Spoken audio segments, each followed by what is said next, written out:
اسلامی معاشرے یا ریاست کا جو پہلا ستون ہے، رکن رکین، وہ تو سورہ حجرات کی پہلی آیت میں آ گیا۔ اللہ اور اس کے رسول کی اطاعت بلا چون و چرا، جہاں حکم خدابندی اور حکم رسول آ جائے رک جانا، کوئی قانون قاعدہ، کوئی اللہ کی کتاب اور رسول کی سنت کے منافی نہ ہونا۔ لیکن یہ دستوری اور قانونی بنیاد ہے۔ ملی زندگی، حیات ملی میں ایک اور ضرورت بھی ہوتی ہے، اس لیے کہ انسان میں جذبات بھی ہیں۔ مختلف افراد کو جوڑنے کے لیے ایک سیمنٹ سبسٹنس چاہیے، اور وہ جذباتی، کسی شخصیت کے ساتھ جذباتی لگاؤ، کسی قومی ہیرو کے ساتھ محبت، یہ باندھتی ہے ایک دوسرے کو، ان کے نقش قدم پر چلنے کی کوشش، انہیں امیٹیٹ کرنا، گاندھی کا انداز اختیار کرنا، نہرو کیپ اختیار کر لینا، جناح کیپ اختیار کر لینا، نہرو کٹ واسکٹ پہننا، ماؤ زیتون کا جیکٹ پہننا، سب کیا ہے یہ؟ پھر 50 گز اونچے مجسمے گاندھی کے بنانا، ماؤ زیتون کے بنانا، اسٹالن کے بنانا، کس لیے؟ تاکہ عظیم شخصیت کی چھاپ پڑ جائے لوگوں کے اوپر، ان کے جذبات جو ہیں ان میں ایک شخصیت سے محبت، ایک شخصیت سے عقیدت رچ بس جائے، اور یہ انہیں جوڑ دے آپس میں۔ یہ ایک ضرورت ہے، اسی لیے میں نے آپ کو یہ ساری مثالیں بتائیں۔ کیوں بتائیں؟ یہاں تک کہ اگر کوئی ہیرو نہ ہو تو ہیرو بنانا پڑتا ہے، تاکہ اس ہیرو کی ہیرو ورشپ، تو ورشپ کا لفظ تو بہرحال ہمارے لیے درست نہیں ہے، لیکن اس ہیرو سے محبت، اس کے اتباع کا جذبہ، اس کا احترام، اس کا ادب، یہ در حقیقت انسانی ثقافت اور تہذیب کی بنیاد بنتی ہے۔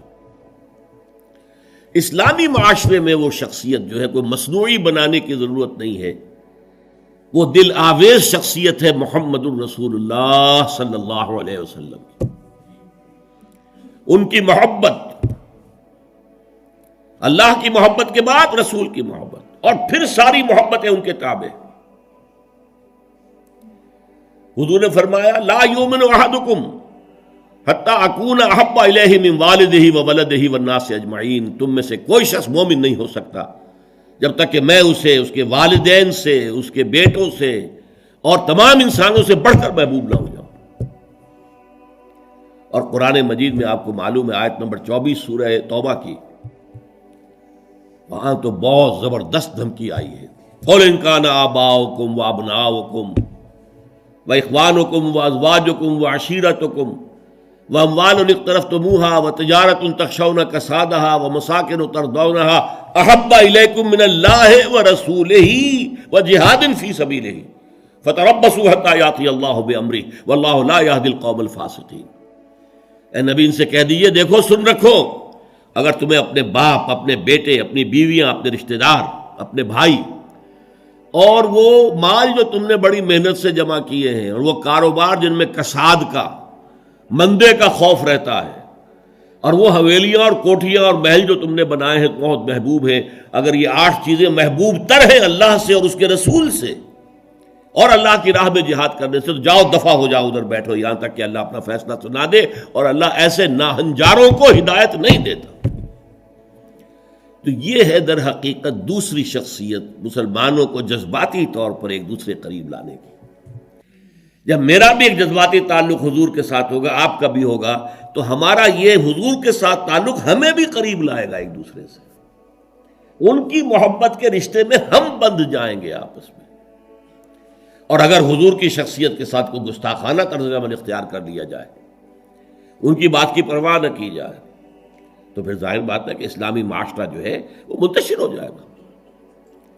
چنانچہ ہم یہ دیکھتے ہیں کہ یہ جو اتنی بڑی امت ہے اور 1400 برس گزر چکے ہیں، اس میں جو ایک کلچرل ہوموجینٹی ہے، یکسانی ہے۔ آپ کو انڈونیشیا کا مسلمان ملے گا، وہی انداز اس کا ہے، وہ داڑھی ہے اس کا وہی انداز، لباس ٹھیک ہے تہبند ہو کچھ ہو لیکن وہ گھٹنوں سے اوپر ہوگا، محسوس ہوگا کہ کوئی ہے، کوئی شے ہے ان کے درمیان مشترک۔ نماز کے لیے کھڑے ہوں گے بیت اللہ کے گرد تو سب نماز پڑھیں گے اور کسی کی نماز ٹوٹے گی نہیں، کہیں زیادہ فرق یہ ہوگا، کوئی رفع یدین زیادہ کر رہا ہے، کوئی آمین بالجہر زور سے کہہ رہا ہے، بس صلی اللہ خیر صلی اللہ۔ باقی یہ کہ قیام ہے، اس کے بعد رکوع ہے، پھر قومہ ہے، پھر سجدہ ہے، پھر جلسہ ہے، پھر سجدہ ہے، پھر اس میں کوئی ترتیب میں فرق نہیں۔ یہ وہ چیز ہے جس نے اس امت کے اندر cultural homogeneity and cultural continuity پیدا کی ہے، نسل بعد نسل، نسل بعد نسل۔ ہم کسی اور ہیرو کو وہ مقام دینے کو تیار نہیں۔ اقبال نے بہت خوبصورت شعر کہا ہے، یہ زائرین حریم مغرب ہزار رہبر بنے ہمارے، ہمیں بھلا ان سے واسطہ کیا جو تجھ سے نہ آشنا رہے۔ یہ جو ہمارے ہاں کوشش ہوئی قائد اعظم کو ہیرو بنا دیا جائے، محترمہ فاطمہ جناح کو آئیڈیل بنا دیا جائے، اس کی یہاں تک انتہا ہوئی ہے پاکستان میں۔ میرا طالب علمی کا دور ہے یہ کہ ایک صاحب نے لکھا تھا، آج کی عورت کے لیے فاطمہ بنت محمد نمونہ نہیں ہے، نمونہ فاطمہ جناح ہے۔ انا للہ و انا الیہ راجعون۔ کہ نسبت خاک رابہ عالم پاک، ان کا اپنا مقام ہے، انہوں نے قائد اعظم کی جیسے خدمت کی ہے، ساتھ دیا ہے ساری عمر، ہم ان کی قدر کریں گے، لیکن ہمارے لیے قابل اقتداء،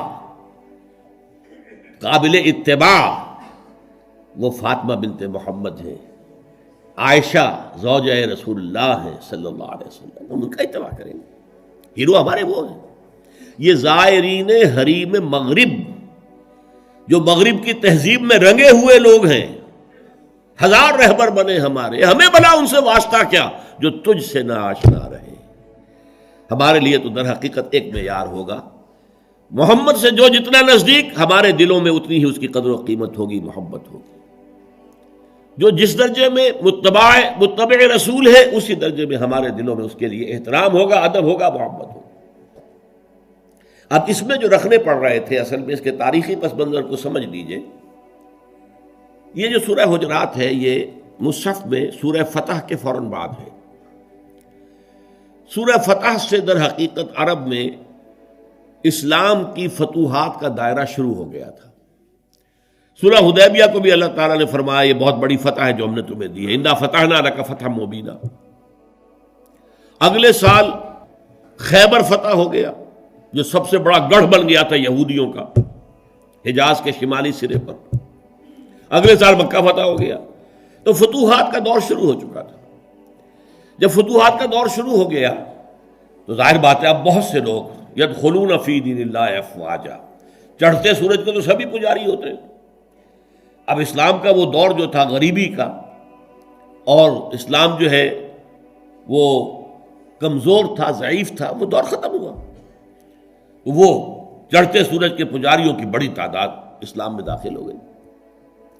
لیکن ایک تو یہ ان کی دو تین چیزیں بڑی نمایاں تھیں۔ ایک تو وہ آ کر حضور پر احسان دھرتے تھے، دیکھیے ہم بغیر لڑے بھڑے اسلام لے آئے ہیں، ہم تو ایمان لے آئے ہیں۔ نمبر دو اکھڑ تھے، جو مزاج عرب کا ہے، اکھڑ، ادب اور احترام یہ ان کی لغتی میں نہیں تھی، بہت اکھڑ مزاج۔ قومن لدہ، قرآن مجید نے کہا جھگڑالو قوم، بڑی اکھڑ قوم۔ لہذا وہ حضور کے اس مقام کو نہیں پہچان پا رہے تھے۔ بس مان لیا آپ اللہ کے رسول ہیں، ہم نے مان لیا جی، بس اور کیا۔ لہذا ان سے بعض ایسی حرکتیں سرزد ہو رہی تھی کہ جو احترام رسول کے منافی تھی، اور احترام رسول کے منافی حرکتیں ہوں گی تو ملت اور امت کے پارا پارا ہونے کا اندیشہ ہے۔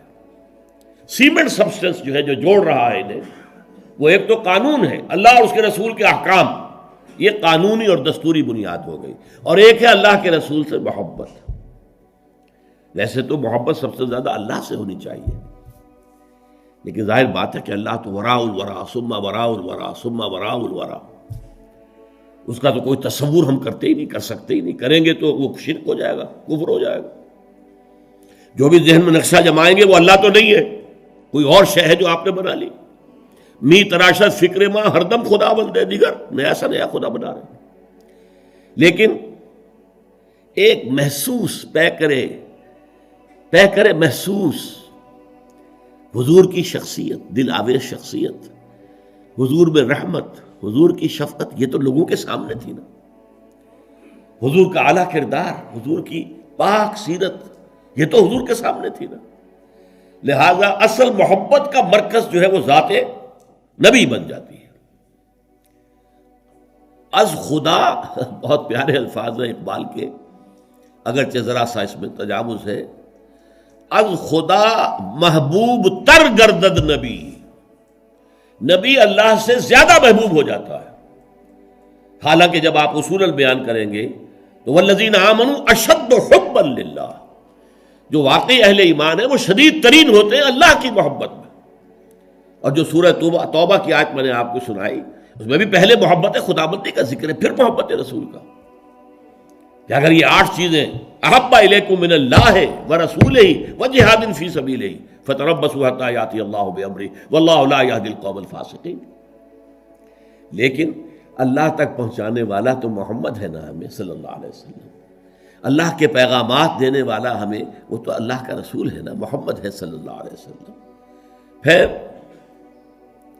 ہم جو خوگرے پے کرے محسوس تھی انسان کی نظر، وہ خوگرے پے کرے محسوس محمد تو ہمیں نظر آتے ہیں. اللہ کے بارے میں تو ہم کوئی تصور نہیں کر سکتے.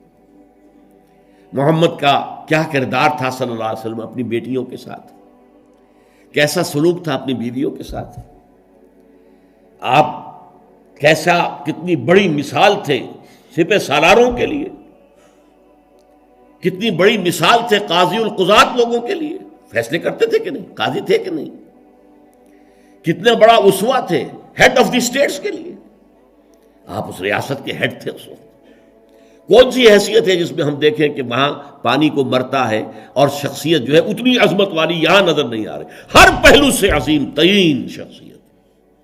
تو اس کی محبت اور اس کا اتباع کا جذبہ، اس کے لیے بھی نوٹ کر لیجئے، اللہ تعالیٰ پر بھی پہلے ہمارے لیے لازم ہے اس کی اطاعت اور دوسرے محبت.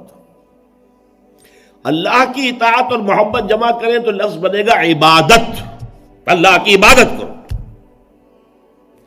رسول کے لیے بھی اطاعت بھی اور محبت بھی، لیکن رسول کے لیے اطاعت اور محبت کو جمع کریں گے اتباع بنے گا، پیروی کرو.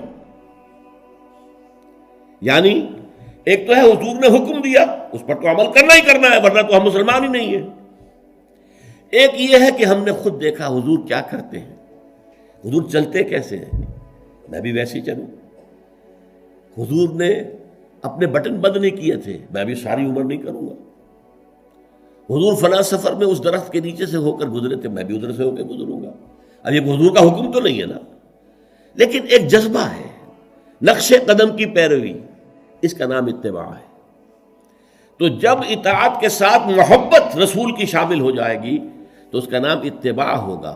اللہ کا اتباع ہم نہیں کر سکتے، اللہ خالق ہے، مالک ہے، مدبر کائنات ہے، اس کی پیروی کیسے کریں گے؟